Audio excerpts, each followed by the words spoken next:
Hello everyone, good morning. কাল গিয়েছিলাম সকাল সকাল বাজারে, আর বাজারে প্রকৃতির পরিবেশটা দেখিয়ে দিলাম। আর বাজারে কি কি বিক্রি হচ্ছে দেখুন। কালকে ছিল মাছ, বিভিন্ন ধরনের মাছ, কাঁকড়া। তারপরে আমি চলে গেলাম ফলের বাজারে, ফলও কিছুটা কিনে নিলাম।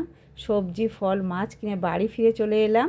বাড়িতে এসে মাছটাকে রেডি করলাম রান্না করার জন্য সুন্দর করে। আর তারপরে একটু চিংড়ি মাছও নিয়ে নিয়েছিলাম, সবজি কেটে নিয়েছিলাম। আর সমস্ত কিছু রান্না করে বেঙ্গলি লাঞ্চ থালি সাজিয়ে নিলাম। আর এখানে বিভিন্ন ধরনের রান্না ছিল, বেঙ্গলি লাঞ্চ থালি সাজিয়ে যথারীতি খেয়েও নিয়েছিলাম। আর তারপরে আমি আমের আচার করব বলে আমগুলো সুন্দর করে কেটে নিলাম। আর এখানে আমের মধ্যে দিয়ে দিয়েছিলাম হলুদ। হলুদ দিয়ে দুদিন ধরে আমগুলো শুকিয়ে নিয়েছিলাম, যেহেতু আম তেল করব। আমগুলো জারে ভরে নিলাম, আর তার সাথে দিয়ে দিলাম সর্ষের তেল একটু হালকা গরম করে। আর মশলা দিয়ে দিয়েছিলাম এখানে ধনে, জিরে, শুকনো লঙ্কা, পানমৌরি। টাটা বন্ধুরা।